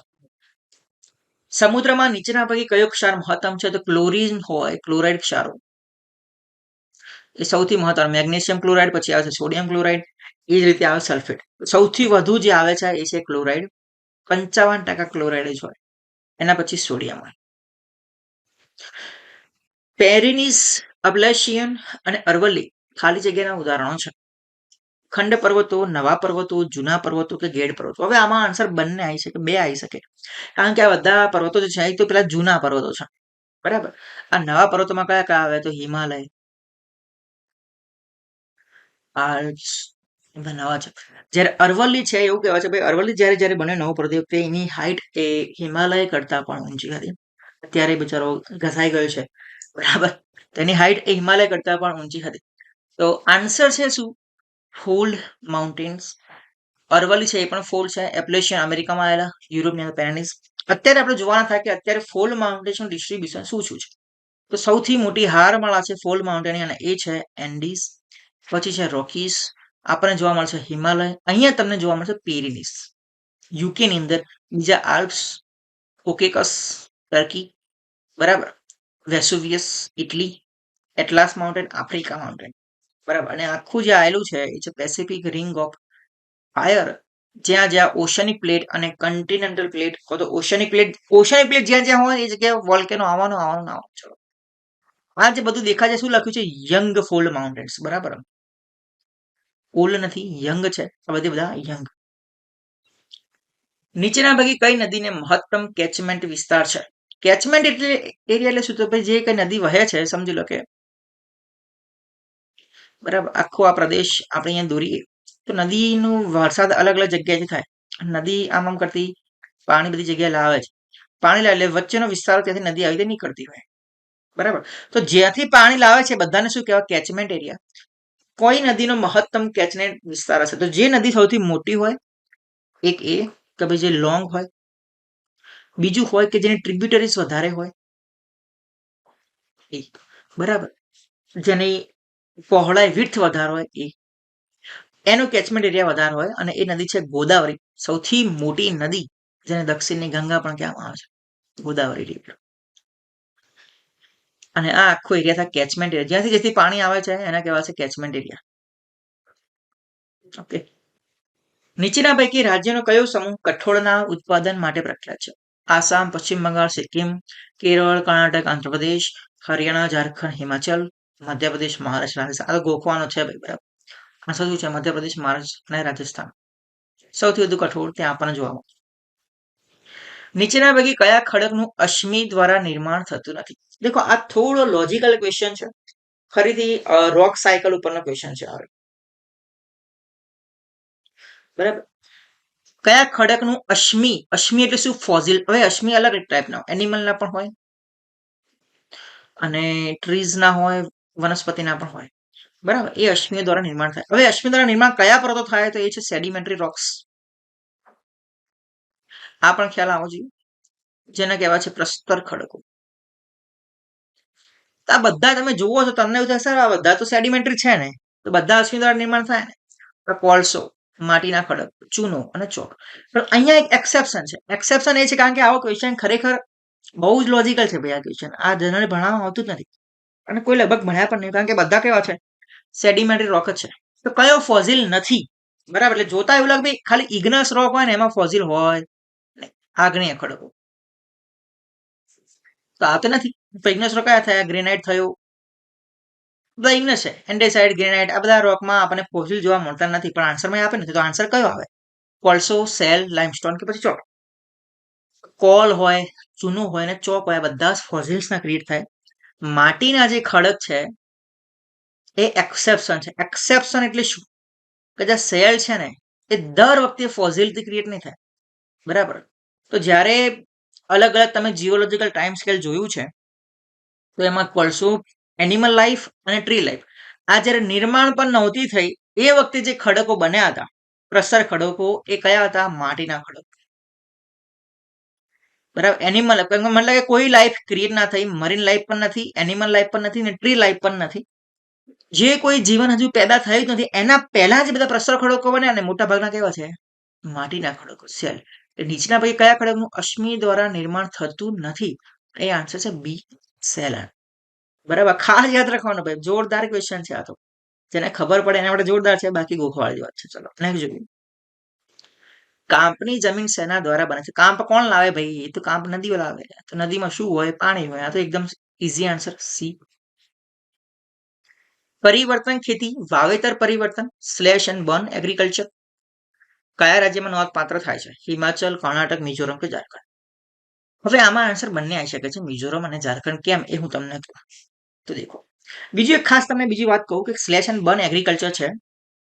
એને અગ્નિથી બાળવાનું, આખા જંગલને સાફ કરવાના અને એમાંથી જે રાખ બધી નીકળતી હોય એને ખાતર તરીકે ઉપયોગ કરીને ત્યાં ખેતી કરવાની, એને કહેવાય સ્લેશ એન્ડ બર્ન એગ્રીકલ્ચર. તો આના નામ બધી જગ્યાએ અલગ અલગ છે. જેમ કે સમજી લો કે બધા નોર્થ ઇસ્ટર્ન રીજન છે એને કહેવાય છે ઝૂમ પદ્ધતિની ખેતી. ઝૂમ તમે સાંભળ્યું છે. મણિપુરમાં કહેવાય પામલો. બસ્તર રીજન છત્તીસગઢનું, આંદમાન નિકોબાર કહેવાય છે દીપા. કોદુ ઓર પેંદા જેને આંધ્રપ્રદેશમાં કહેવાય કુમારા કુરુઆ. કુરુઆ જે છે એ ઝારખંડમાં છે ભાઈ. તો અહીંયા આન્સરમાં ઝારખંડ પણ આપેલું છે, મિઝોરમ પણ આપેલું છે. આન્સર બંને આવી શકે. બીજી એક વાત કે જે નોર્થ ઇસ્ટર્ન રીજન છે એમાં સૌથી વધુ જો થતી હોય ઝૂમ પદ્ધતિ તો એ છે અરુણાચલ પ્રદેશની અંદર. કેમ કે ભાઈ એનો વિસ્તાર બહુ મોટો છે એટલા માટે. બરાબર. એ સિમ્પલ વાત છે. અને અહીંયા લખો ઝૂમ લેન્ડ. દેખો ઝૂમ ઝૂમ. કેમ ઝૂમ? કારણ કે અહીંયા જે સ્લેશ એન્ડ બર્ન થાય છે એનું નામ જ છે ઝૂમ. બરાબર. અરુણાચલ પ્રદેશ, અસમ જે વિસ્તાર જે સ્ટેટનો વધારે છે ત્યાં ઝૂમ પદ્ધતિ વધારે થાય. સૌથી મોટો અરુણાચલ પ્રદેશ, પછી અસમ, પછી મણિપુર, મેઘાલય, મિઝોરમ, નાગાલેન્ડ અને ત્રિપુરા. બીજું જેમ અહીંયા તમે જેમ નામ જોયા ને ભારતની અંદર, એમ દુનિયામાં કન્ટ્રી વાઇઝ એના નામ છે ભાઈ. ખાલી ભારતમાં થાય છે એવું નહીં. અને ખેતીના ફાયદા પણ છે અને ગેરફાયદા પણ છે. પણ આપણે ફાયદા ગેરફાયદાની વાત કરતા નથી. બરાબર. એ જવા દો કન્સેપ્ટ થોડું. તો કન્ટ્રી વાઇઝના નામ પણ તમે યાદ રાખી શકો છો. એનું લિસ્ટ પણ તમે અહીંયા કમેન્ટની અંદર મૂકી શકો છો. નીચેના પૈકી કયા સ્થળે સૂર્યોદય સૌથી વહેલો થશે?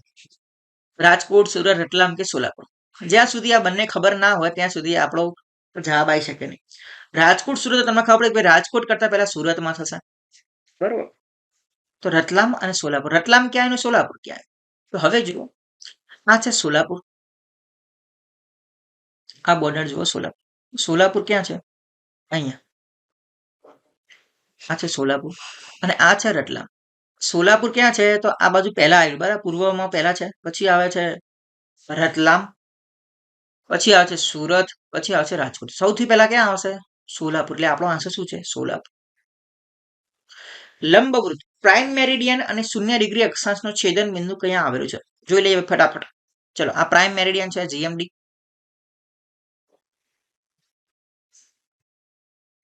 યુરોપમાંથી પસાર થાય અને આ છે એટલાન્ટિક ઓશન અને અહીંયા મળે છે આફ્રિકાની નીચે. આન્સર આવશે શું? એટલાન્ટિક મહાસાગર. આન્સર આપણો એ. નેક્સ્ટ જોઈએ, અધોગામી અને ઉર્ધ્વગામી સ્તંભ શું છે? એકચ્યુઅલીમાં આવા ક્વેશ્ચન પહેલા પૂછાતા હતા. Landforms on earth. લેન્ડફોર્મ ભૂમિ સ્વરૂપો જેને કહેવાય છે. ભૂમિ સ્વરૂપો જનરલી આવા એક જ ક્વેશ્ચન આવે, પણ એના એક ક્વેશ્ચન માટે થઈને આપણે આખા લેન્ડફોર્મ ક્લિયર કરવાની કોઈ જરૂર નથી. અડધી ચોપડી પર લેન્ડફોર્મ સુધી ભરેલી હોય બધી ભૂગોળની બુકોમાંથી. બરાબર. તો અધોગામી અને ઉર્ધ્વગામી સ્તંભ શું છે? તો ઇરોઝનલ લેન્ડફોર્મ્સ, ડિપોઝિશનલ લેન્ડફોર્મ્સ, ટ્રાન્સપિરેશનલ લેન્ડફોર્મ. આ છે ડિપોઝિશનલ. ભાઈ નદી જે આવે છે, નદી આવી ગુફામાંથી આવતી હોય અને એમાં સમજી લો કે આવી સરસ મને ગુફા હોય તો અહીંયાથી પાણી ટપકતું જાય ટપકતું જાય ટપકતું જાય, એનાથી ઉપરથી નદી વહી રહી છે. ટપકેલું પાણી હોય ને એ રીતે આમ ખીજી જાય એટલે આવા ભાગ ક્રિએટ કરે અને પાણીના બુંદો અહીંયા નીકળે ને અહીંયા પડે તો અહીંયા પણ આવા ભાગ ક્રિએટ થાય એટલે આવા દાંત જેવું આપણને દેખાય. બરાબર. તો અધોગામી અને ઉર્ધ્વગામી. અધોગામી સ્ટેલેક્ટાઇટ્સ અને ઉર્ધ્વગામી સ્ટેલેગ્માઇટ્સ. અહીંયા જે ગ્રાઉન્ડ ઉપર હોય એને કહેવાય છે સ્ટેલેગ્માઇટ્સ અને જ્યાં ઉપર લબડેલા હોય એને કહેવાય સ્ટેલેક્ટાઇટ્સ. તો આના નામ કેવી રીતે યાદ રાખવાનું? તો અહીંયા જી યાદ રાખવા. જી એટલે શું? ગ્રાઉન્ડ. જે ગ્રાઉન્ડ ઉપર હોય એને કહેવાય સ્ટેલેગ્માઇટ, જે ઉપર હોય એને કહેવાય સ્ટેલેક્ટાઇટ્સ. બરાબર, તો ક્વેશ્ચન આવો પણ પૂછાય. અને કાર્સ્ટ રીજન એટલે શું? આ આખો કાર્સ્ટ વિસ્તાર કહેવાય. બરાબર, આ કેવું છે કાર્સ્ટ રીજન. નદી જે હોય આવા ચૂનાના પથ્થરો, મોટા ભાગના લાઇમસ્ટોન પદાર્થ હોય, લાઇમસ્ટોન ખડક હોય, એમાંથી નદી વહેતી હોય એટલે ઘણી વખત અંદર પણ જતી રહે અને અંદર જઈને પાછી આવી રીતે બહાર નીકળે, આપણને ભાઈ ગાયબ થઈને બહાર આવી. પણ એકચ્યુઅલીમાં ચૂનાના પથ્થર હોય, લાઇમસ્ટોન હોય, એમાંથી ઝડપી એનું ઘસારણ કરીને નદી અંદર જતી હોય. બરાબર, જેમાં આપણને ઝરણું પણ જોવા મળે અને આ રીતે સ્ટેલેગ્માઇટ્સ અને સ્ટેલેક્ટાઇટ્સ આપણને જોવા મળે છે. તો કેવા લેન્ડફોર્મ છે? તો ડિપોઝિશનલ લેન્ડફોર્મ્સ છે. ઓકે, નીચેના પૈકી કયા પ્રદેશમાં જંગલ વિસ્તારની સૌથી વધુ ટકાવારી છે? દ્વીપકલ્પીય ઉચ્ચ પ્રદેશ, પૂર્વ ઘાટ, પશ્ચિમ ઘાટ કે હિમાલય? તો જોઈને ખબર પડે કે આન્સર શું? આ પેનિન્સ્યુલર પ્લેટુ. આખા ભારતનો ભાઈ સાઉથનો પાર્ટ જેના કહેવાય છે પેનિન્સ્યુલર પ્લેટુ. તો શું છે? પેનિન્સ્યુલર પ્લેટુ. સૌથી વધુ જંગલ અહીંયા જ આવેલું હોય ને, બરાબર. Tropical deciduous forest. આ છે પશ્ચિમ ઘાટ, આ છે પૂર્વ ઘાટ અને આ છે હિમાલય. તો સૌથી વધુ જંગલો આવ્યા છે પેનિન્સ્યુલર પ્લેટુની અંદર અને આન્સર છે એ દ્વીપકલ્પીય ઉચ્ચ પ્રદેશ. નીચેના જિલ્લાઓને જંગલ વિસ્તારના વિતરણના સંદર્ભમાં ઘટતા જતા ક્રમમાં દર્શાવો. એનો મતલબ કે સૌથી વધુ જંગલ ક્યાં છે? તો આ ગોખાની વાત થઈ. ચલો, સૌથી વધુ છે ગુજરાતની અંદર કચ્છ, એના પછી છે જુનાગઢ, નર્મદા, પછી ડાંગ. એનો મતલબ કે સૌથી પહેલા કચ્છ, પછી છે જુનાગઢ, પછી છે નર્મદા અને પછી છે ડાંગ. તો આવું ક્યાં આપેલું છે? કચ્છ, જુનાગઢ, નર્મદા, ડાંગ. આપણો આન્સર આવ્યો.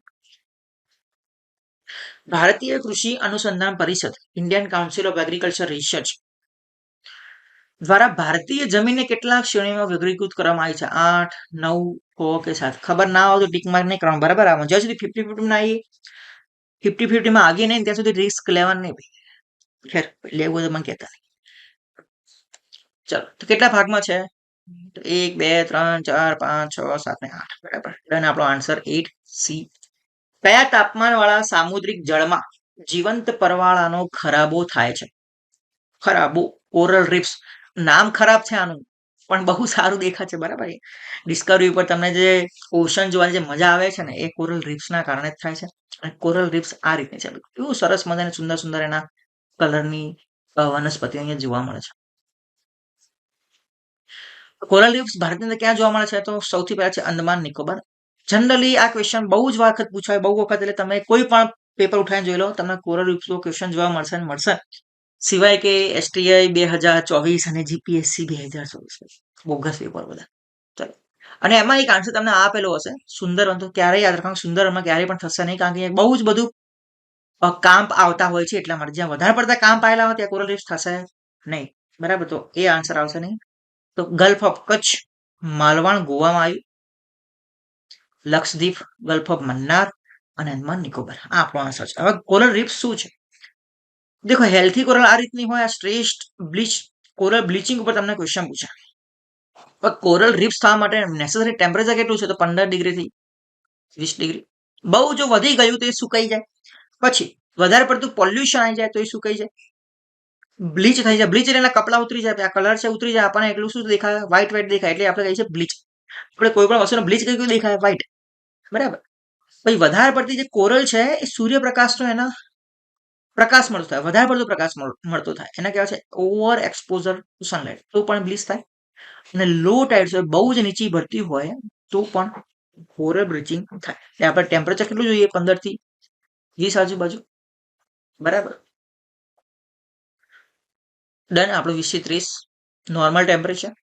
નીચેના પૈકીનો કયો સ્ટીલ પ્લાન્ટ બાબા બુદનની ટેકરીઓમાં લોહ અયસ્ક મેળવે છે? પહેલું તો આનો આન્સર બાબા બુદનની ટેકરીઓ ક્યાં આવેલી એટલે ખબર પડી ગઈ, તો આપણો આન્સર ફિક્સ થાય. અને બીજું છે કે આ સ્ટીલ પ્લાન્ટ ખબર હોય છે કે ક્યાં આવેલા છે. બરાબર, તો આપણે બંને લિસ્ટ તમને આપીએ છીએ. લિસ્ટ અહીંયા છે. તો બાબા આ બધી ટેકરીઓ આપણને યાદ હોવી જોઈએ. બરાબર, જેના કહેવાય છે નોર્ધન હિલ, નોર્ધન કે સાઉધન, દક્ષિણના હિલ કોમ્પ્લેક્સ. કે જે હિલ્સ સાઉથમાં આવેલા છે એ બધાના નામ આપણે યાદ રાખવા પડશે. ખેર, આપણે તમને કરાશું, ચિંતા કરશો નહીં. અને બાબા બુડાન જે છે એ આવેલા છે કર્ણાટકની અંદર. બરાબર, કર્ણાટક છે તો અહીંયા બાબા બુડાનની હિલ્સ અહીંયા આવેલી છે. ભાઈ અહીંયા કયો સ્ટીલ પ્લાન્ટ છે? ભદ્રાવતી અને બાબુરાણ હિલ્સ અહીંયા આવેલી છે. ભદ્રાવતી આપણો આન્સર છે ભાઈ. યસ, તો she is our right answer. ચલ, સિમાંગ, યુરોબા, બોરા, માઉરી કયા કયા દેશમાં આવેલા છે? સિમાંગ, યુરોબા, બુવારા અને માઉરી. તો આ છે સિમાંગ, યુરોબા. પહેલા છે સિમાંગ, આ છે બોરા, છે માવરી. સિમાંગ, યુરોબા, બોરા અને માવરી. સિમાંગ, આ છે યુરોબા, આ એમના ટ્રેડિશનલ ડ્રેસ છે, બરાબર. આ છે સિરાંગ, યુરોબા, મુવા અને બાવરી. તો આનો આન્સર જુઓ. સિમાંગ જે છે એ મલેશિયાની જનજાતિ છે, મલેશિયાની ટ્રાઇબ્સ છે. પહેલો છે એ થર્ડ. સર આવું ક્યાંથી પાકું કરવું? તો આ જનરલી કોઈને યાદ નહીં રહે, બરાબર, ચિંતા કરશો નહીં. અમુક આ ક્વેશ્ચન જો હોય એ આપણે સ્કીપ જ કરવાના. આપણે જરૂરી નથી કે બધા 400 લાવવા છે. નહીં ભાઈ, 400 200 લાવવા વાતથી. સિમાંગ એ મલેશિયાની અંદર. એ રીતે જોવા જાવ તો આ રીતે તમે જોઈને આન્સર આપી શકો છો. આ જનરલી કોઈને ખ્યાલ ના હોય આટલું બધું, એટલે ચિંતા કરવાની જરૂર નહીં. આગળ ચલો. નીચેના પૈકી કયો આદિવાસી સમુદાય મધ્ય ભારતીય ટેકરીઓ અને જંગલોમાં વસતા નથી? ગુજરાતનો, અને એ છે ગુજ્જર. 2011ની વસ્તી ગણતરી અનુસાર નીચેના પૈકી દેખો, વસ્તી ગણતરી ઉપર 4 ક્વેશ્ચન આવશે. 4 તો સમજી લો, 3 થી 4 આવશે. 2011ની વસ્તી ગણતરી અનુસાર નીચેના પૈકી કયું રાજ્ય અનુસૂચિત જનજાતિની સૌથી નીચી ટકાવારી ધરાવે છે? મિઝોરમ, મણિપુર, નાગાલેન્ડ કે પછી અરુણાચલ પ્રદેશ. એસટીની સૌથી ઓછી છે મણિપુર. 2011ની ગણતરી મુજબ નીચેના પૈકી કયો સાક્ષરતા દરમાં ઘટતો ક્રમ જોવા મળે છે? સૌથી પહેલું કેરળ, તમને ખબર જ છે. કેરળ એટલે આવે તો આવશે જ નહીં. અને કેરળ પછી આવે છે મિઝોરમ, પછી ત્રિપુરા, પછી ગોવા. આન્સર આવશે. 2011ની વસ્તી ગણતરી અનુસાર ભારતમાં નીચેના પૈકી કયું રાજ્ય સૌથી વધુ શહેરીકરણ ધરાવે છે? એ છે તમિલનાડુ. ચલો, તો અહીંયા આપણા બધા ક્વેશ્ચન પૂરા થાય છે ભાઈ. Thank you very much. તમે તો પેલા ડીવાયએસઓ અને એસટીઆઈના પેપરમાં ખૂબ સારા પ્રતિસાદ આપણે કમ્પાઇલેશન પણ સારો એવો તમારો પ્રેમ અને સપોર્ટ મળ્યો છે. તો આ સિરીઝ પણ આપણે કન્ટિન્યુ કરશું અને બધી જ એક્ઝામ પહેલા કમ્પ્લીટ કરી દઈશું. એ અમે જવાબદારી લઈએ છીએ. તમે બસ વિડીયોઝને સમજો, જુઓ, એના કમ્પાઇલેશન જે છે એ ક્રિએટ કરો. ક્રિએટ એટલે કે તમારે વિડીયો બનાવવાની જરૂર નથી. ક્રિએટ એટલે કે તમારી સેન્સમાં જાતે જ પેપર સોલ્વ કરો, જાતે જ સોલ્વ કરો, બરાબર. એવું નહીં વિડીયો જોઈને સોલ્વ કરો, પીડીએફમાં પણ સોલ્વ કરો. આન્સર આપણને પછી ડિટેલથી સોલ્યુશન જોવા માટે અહીંયા આવો તો તમને ખ્યાલ આવશે કે ભાઈ સોલ્યુશન કઈ રીતે કરાય, એનાલિસિસ કઈ રીતે કરાય, અને નેક્સ્ટ જે પેપર આવશે કેવું હશે એ બધી ફોરકાસ્ટ તમે જાતે જ કરી શકશો. ચલો, મળીએ બધાને. Thank you very much. અને ફોલો કરી દો આટલી ચેનલોને. અને ટેલિગ્રામમાં ખાસ જોડાઈ જજો. આની પીડીએફ તમને ટેલિગ્રામની અંદર પ્રોવાઈડ થશે. ધન્યવાદ.